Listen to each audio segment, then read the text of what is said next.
Bienvenidos a un nuevo video donde hablaremos de un tema muy interesante. Conoceremos un personaje y un hecho que marcó la historia de la Iglesia. Con ustedes, la Reforma y Martín Lutero.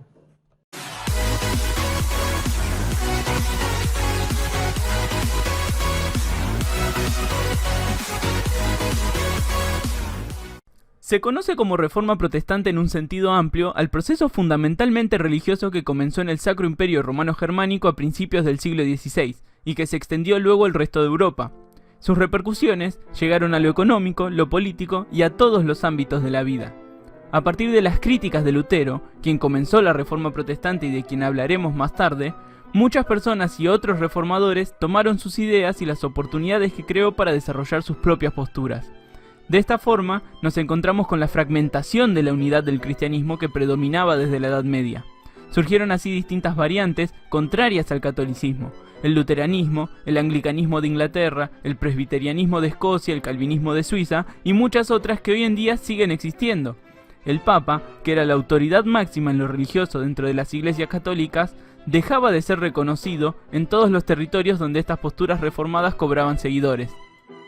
Teólogos como Calvino, Knox o Zwinglio tenían cada uno diferentes ideas entre sí, pero todos tenían en común que se alejaban en varios puntos de los dogmas del catolicismo romano.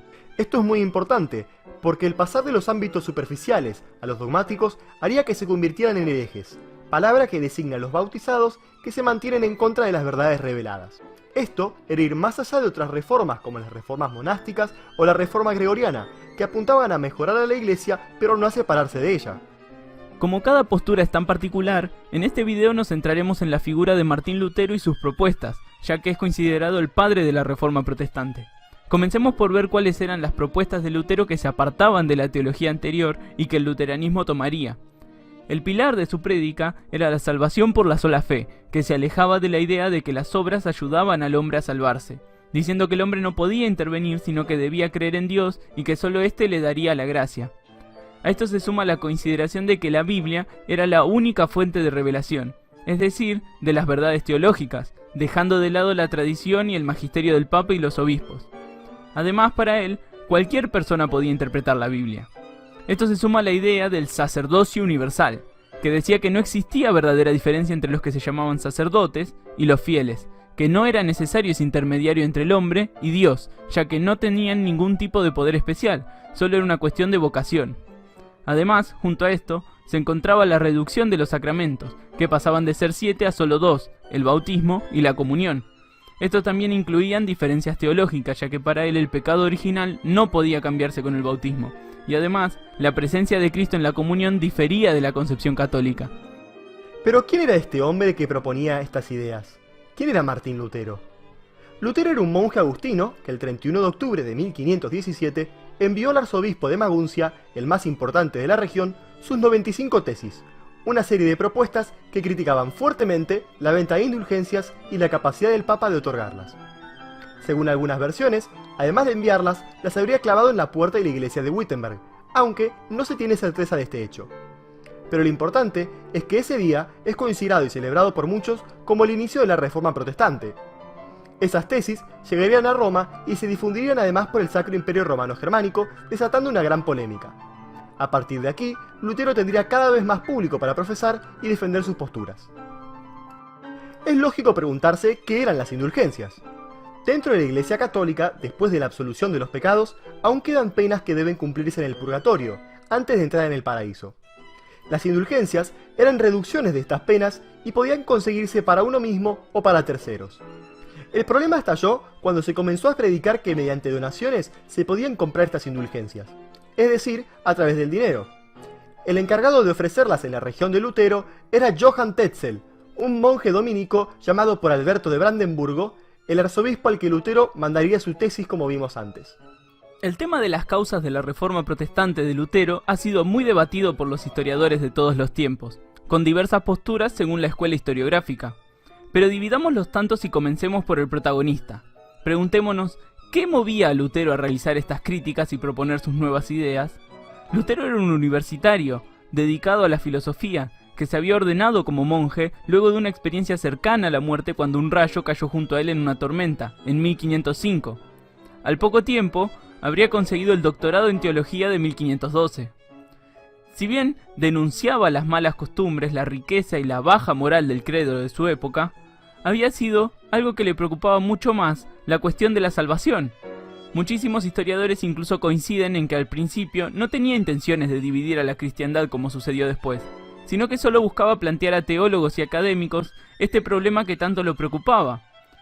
Pero sus posturas se fueron radicalizando, y los teólogos católicos también lo rechazaron de forma cada vez más determinante, hasta llegar al punto de no retorno en el año 1521, la ruptura definitiva, como veremos más tarde en este video.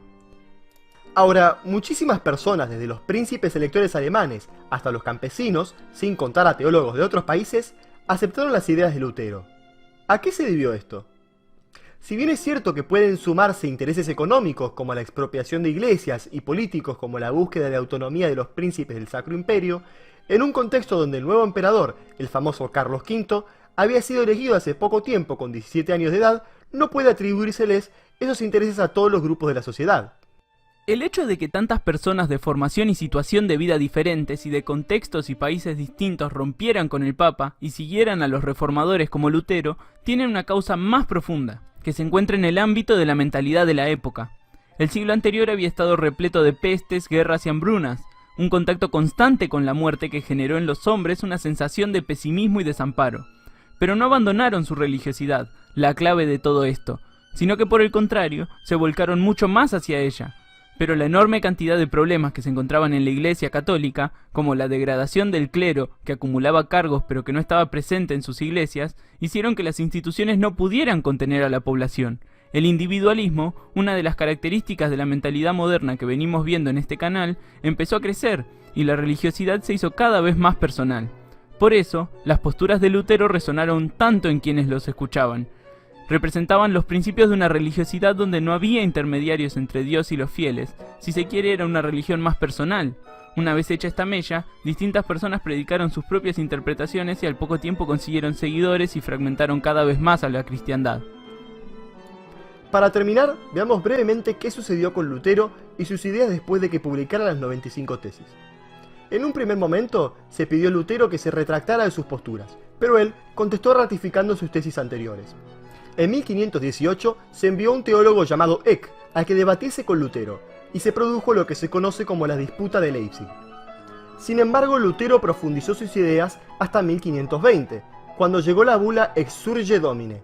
En esta, el Papa León X condenaba 41 de las tesis del reformador, y decía que sería excomulgado si no se retractaba. La respuesta de Lutero fue muy clara: quemó públicamente los papeles de la bula papal. A principios del año siguiente le llegaría la excomunión. Lo que continuaría serían 30 años de conflictos entre el joven emperador Carlos V y el Papa contra los príncipes del Sacro Imperio Romano Germánico que apoyaban a Lutero. Cuando Lutero se negó a retractarse en la Dieta de Worms de 1521, se decidió la expulsión de Lutero de los territorios del Sacro Imperio, pero este se mantuvo dentro de los territorios, escondido dentro de los castillos de los príncipes. El término protestante surgió de la protesta de Spira de 1529, uno de los tantos rechazos a las políticas del emperador católico que hicieron los príncipes protestantes. La reforma incluso generaría un levantamiento rural que los propios príncipes protestantes reprimirían cruentamente. Pero todo este proceso terminaría en el año 1555, cuando el hermano de Carlos V, el emperador Fernando, acordara la paz de Augsburgo, que garantizaba a cada príncipe a elegir la religión que predominaba en su territorio. Se verían de todos modos muchas muestras de intolerancia en Europa a medida que avanzaba el tiempo y comenzaban las guerras de religión, como lo fue por ejemplo la Guerra de los 30 años. Gracias Martín, gracias Sebas por informarnos acerca de Martín Lutero, acerca de la Reforma y todos los efectos que causó justamente este proceso histórico demasiado interesante. Ahora, tú, como alumno, tienes el reto de poder averiguar mucho más y alimentar tu información para que de esa manera tengas un punto de opinión al respecto del tema de la Reforma y también de la Contrarreforma, que fue la consecuencia de la Reforma. Nos vemos en un siguiente video.